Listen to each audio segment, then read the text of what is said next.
Good morning, everyone. Our today's guest curator is serial entrepreneur, and she is passionate about the design, marketing, and superfoods with ventures around the same. Her design-driven marketing company, DP House of Media, has served clients worldwide for several years.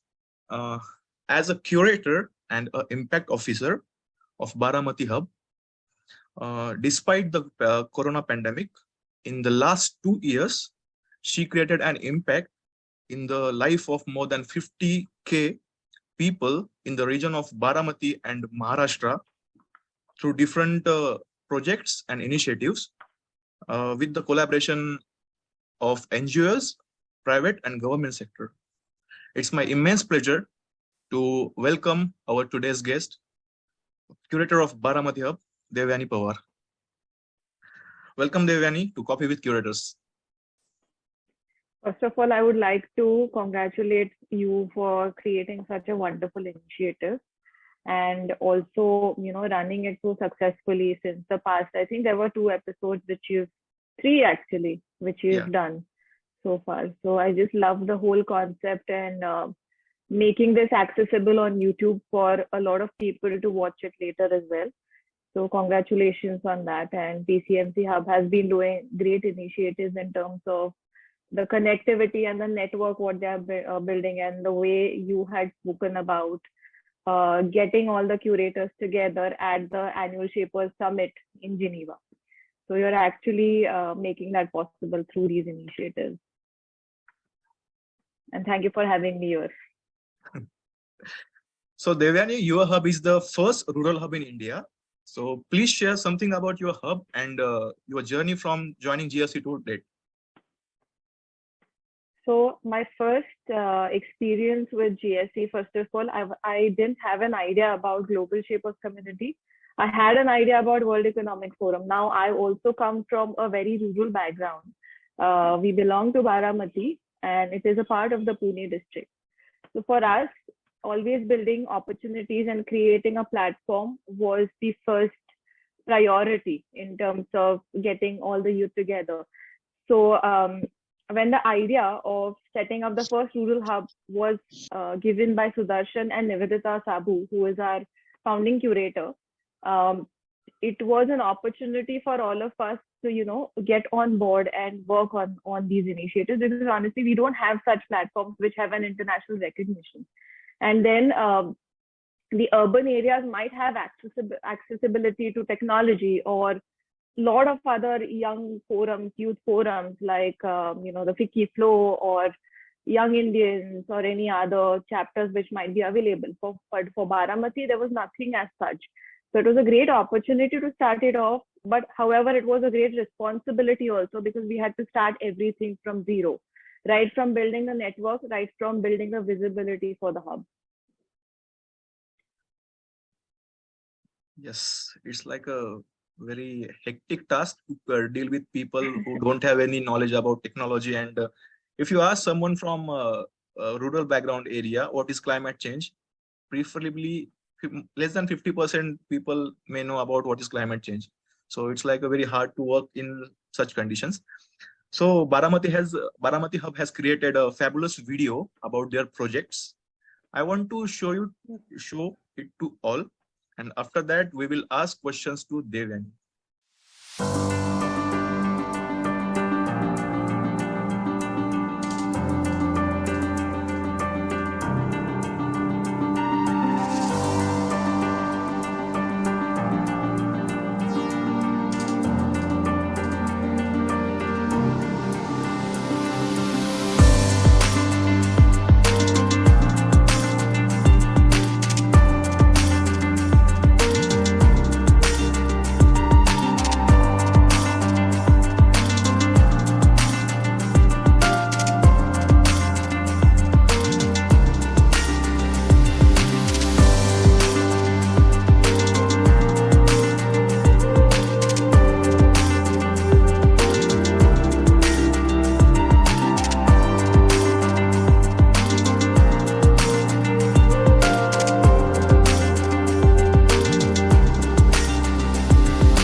truly amazing work. So Devyani, you implemented different initiatives on climate change, rural development, mental health, women's health, flood relief, blood donation, reskilling, and career guidance, and a lot more. So among all these initiatives, which one do you like the most and why? The one which I liked is impacting people and transforming the scenario of rural areas. So all of them are my favorite because each and every project has touched lives. And that's, I think, more important for all of us to think about. And that's what was our agenda because we've believed that every change happens with, like togetherness and getting all the local entities, getting all the bodies together. And it wasn't possible without the collaborative efforts of the local bodies, the shapers who came along, and the people who accepted the help which we were trying to give. So that has been the journey for us. And I would like to also mention that it was a hub which was formed in COVID. So we were formed in 2020 when it was peak COVID, and then I think each and every shaper had put their life on risk to help others. So that was something which I cannot forget, and I'm so grateful to have such an incredible team with me. Nice. So the stakeholders and collaboration is one of the most important part of projects and initiatives implementation. So have you collaborated with government sector for your projects? Yes. So the first mistake, I would start with the mistakes what we did when we had founded the hub. So usually what happens is when we are in an establishment which is in terms of the non-profit establishment or something which is for the people or for the communities who need our help, we think that it is an NGO setup, right? So we were thinking in an angle that what we can do, or we were just curating and implementing ideas. Okay, this is something, this looks amazing. This is something which we have seen on the internet. Let's do this. The one missing angle in this was that we didn't realize that we need to do a thorough study of what is required by the government and by the people.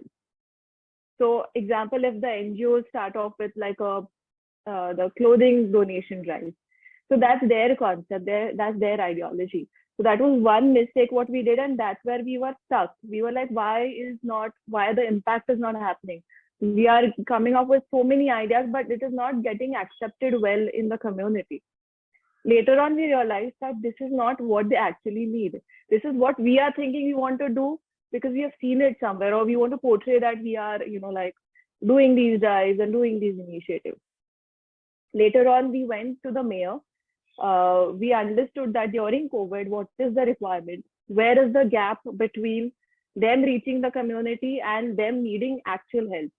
So when we went through the World Economic Forum site, we went through Global Shapers community site, they've always said that we are accelerators and facilitators of growth. We are the bridge between the local governance and the people who need help. So that's where the idea clicked that we need to, understand that what exactly the local governance needs and how we can implement that in the people. So our first initiative, which is a sanitary napkin drive, was started from there, where mayor said that there is a requirement for free sanitary napkin donation in the slum areas.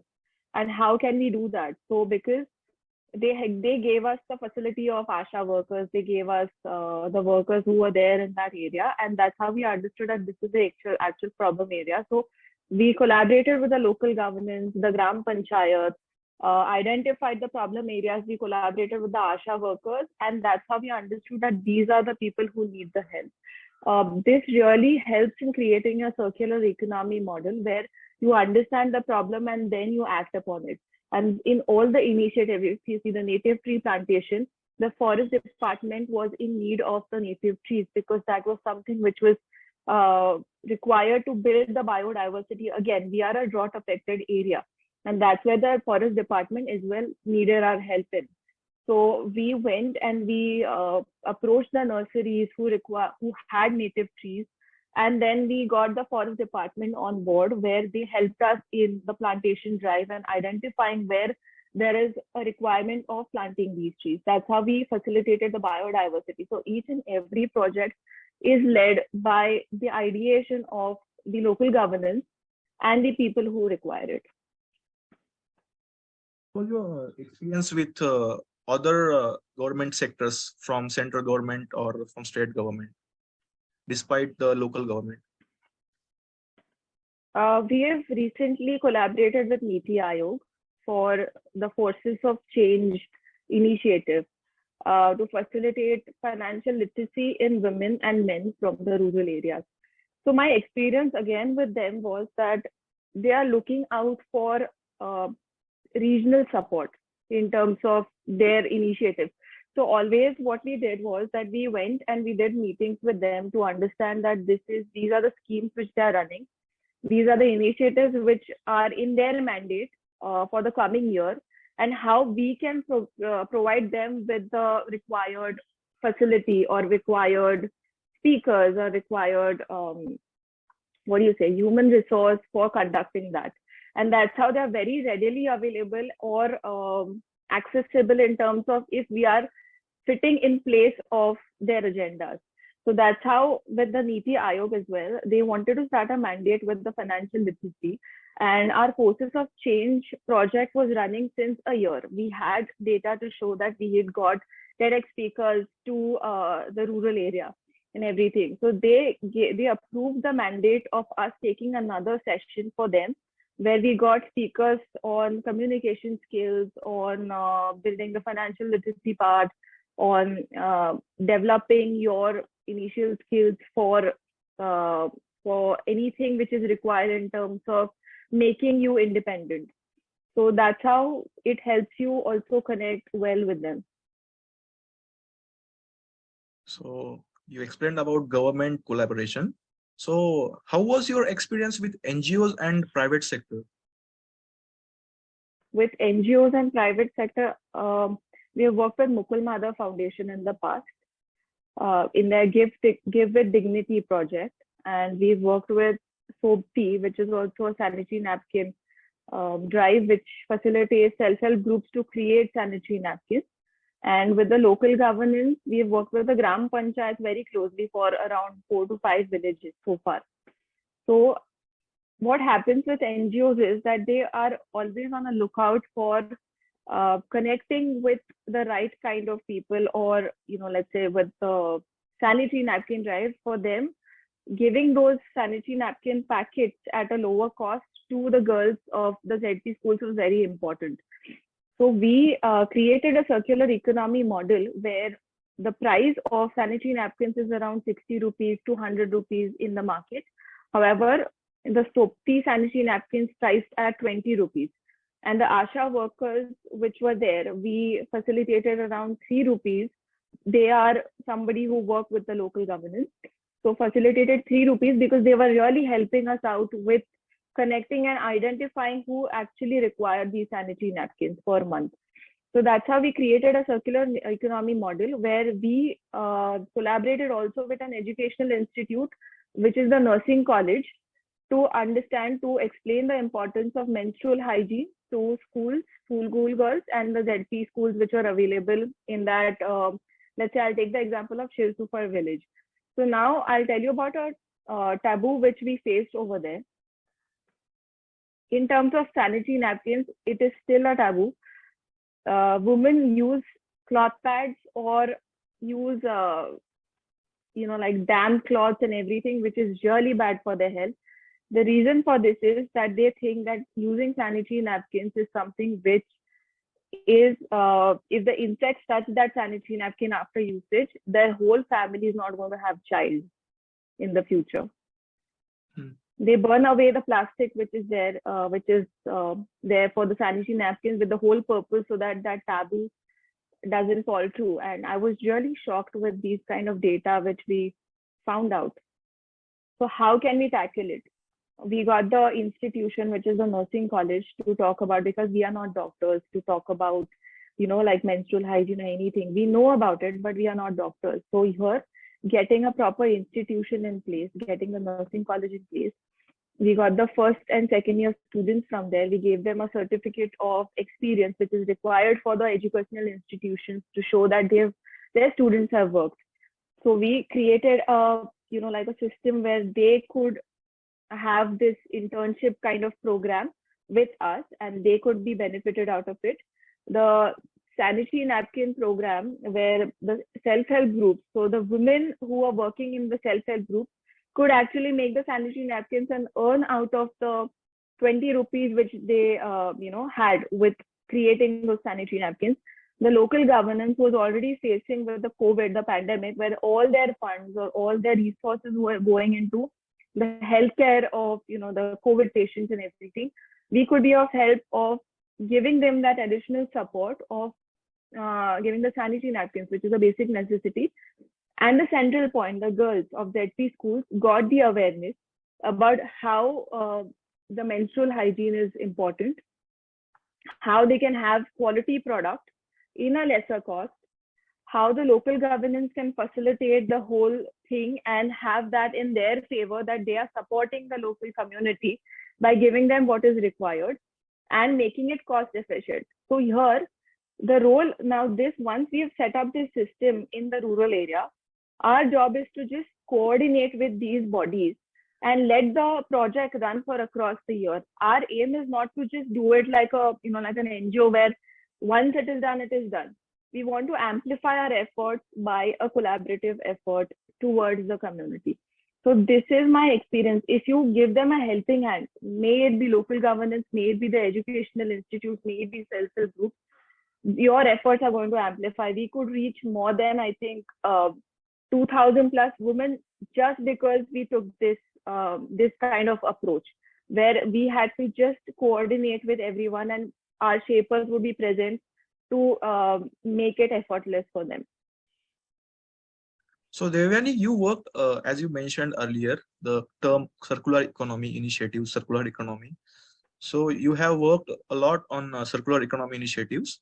Can you share your experience on how to build a strong local network to facilitate circular economy initiatives?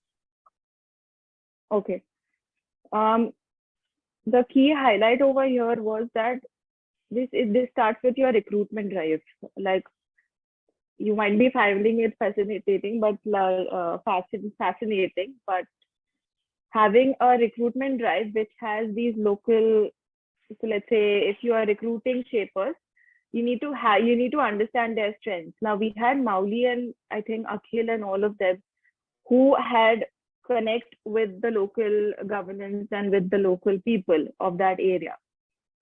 We have somebody who has a nursery.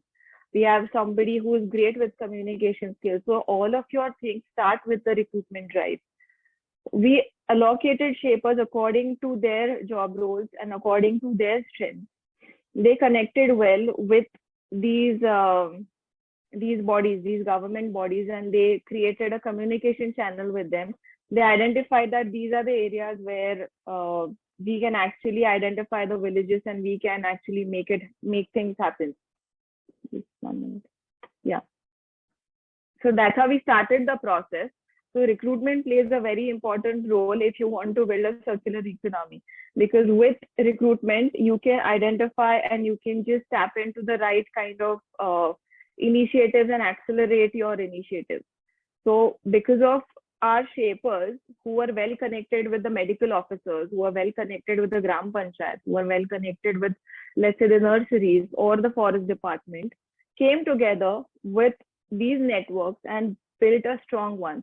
And we also could build a strong network because each and every initiative which was done, our social media posts were going up. But however, a newsletter used to go to these local bodies, the mayors, the sarpanch, the Gram Panchayat, thanking them, giving them a certificate and all that. So that is also part of building a strong local network, because they feel that they are valued, they feel that they are important for the system, and they feel that they can be trusted upon. So that's how we kind of build a local network, and so creating a value starts with giving them a lot of importance for what they are helping us with. So till now we discussed about projects, initiatives, circular economy, and all the things. Now I come to the our last portion of session.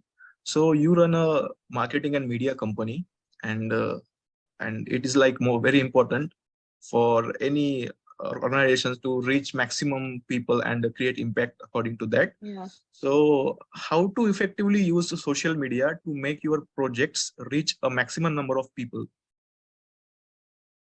The first thing, it's a great question, and because marketing and social media is so important right now that you need to, like, if you want to amplify your efforts, first you need to identify your target audience, that what are you trying to achieve? Are you trying to, are you trying to reach any NGOs or any people from where, or any private sector to get the donations, or are you trying to achieve like a target audience where you want to lend help? So first, you need to identify the target audience that you're looking at. You need to set clear goals. You have to be determined with what you want to achieve through your social media. And then you need to go along with that. So let's say if your specific issue is about attracting donations, so all your posts have to be around that. If your goal is to create awareness the way you have been creating awareness through your Coffee with Curators initiative, so you have to set out that clear goal that this is something which I'm looking at. Because a confused goal or a confused message can really create a bad message or a negative impression on social media. We need to be very clear on what we want from the social media platform. Then after that, you need to develop a content calendar, plan out the type of content which you would like to post, and then decide with amongst your shapers that how each and every person can add value to it. That's how it's easier to manage, and then you can have a consistent flow on that. The second is using hashtags is very important for your content. Let's say for like the PCMC hub or Mumbai hub or any other hub, you need to use a lot of local hashtags. Let's say Pune district. Then let's say if there is a Gram Panchayat which is there, or Shisu, for example. So you need to use those hashtags so that that particular post is going to reach in that particular area. You need to also identify the local tags or local communities, or let's say local pages. I'm just taking a rough example. Let's say Pune Foodie for hospitality. So you need to tag those along in your post so that they are aware. You never know, they might just repost your account. This thing if they find it interesting. So you need to be very relevant with the hashtags which you use. Try to avoid very general hashtags, because that will not really give you the kind of reach or engagement what you want. Then you need to really engage with your followers. You can create campaigns where people can give you suggestions. You can just use those tools and tabs where people can ask you questions, or if you can revert or respond to the comments, that is also going to generate an inquiry. This is how we can build a sense of like being a community and strengthen our relationship with our viewers. Later on, you need to also monitor your your post, and like a weekly 7 days, so you get a insights data in Instagram, and I think in LinkedIn you get impressions and engagement. So you need to monitor and analyze that which kind of post works well for you, and then analyze it that what kind of content did you put out which helps. So one is in human emotion, the other one is a one very practical one, and the third one is like a very candid moment where you are just posting about initiatives. So what kind of content works well for you is also very important. So this is how it helps you connect with your audience pretty well. Later on, you need to be current with the trends which are happening now. With organizations like ours, it could be about the global issues which are happening, or do you have any thought process about climate change? Do you have any thought process on, let's say, the fluctuations in climate change or the pollution ratio in Mumbai or anything? Can you put your own thoughts into that? Can you create a blog or a write-up? So staying current to what is happening around us also is very important to gauge that engagement on LinkedIn, Twitter, or Instagram. So these would be my tips, that to stay relevant on that. For me, I feel personally that each and every shaper is your spokesperson, and you need to be pushing them to post content, not just sharing the post which the main GSE page is putting out, but also sharing their experiences with how they transformed the community around them through being a part of the Global Shapers community. So that's how each and every shaper is a hero, each and every shaper is a spokesperson, and each and every shaper shares their experience on LinkedIn or Instagram or anything. That's how your community or your shapers are also going to strengthen as a family and invite a lot of other potential candidates who want to join and be the part of the change which the shapers community is trying to attain through all this. So this would be like my clear tips for social media. A rural hub with limited resources, a lot of problems of educational background of people, and such an immense impact you have created in your area of Baramati and Maharashtra. So thank you so much, Devyani, for sharing your journey. It will like a guide for the rural hubs all across the world, and it will definitely help them to create a proper impact in their cities. Thank you so much for joining with us. Thank you so much. Thank you so much, all of you, for your time.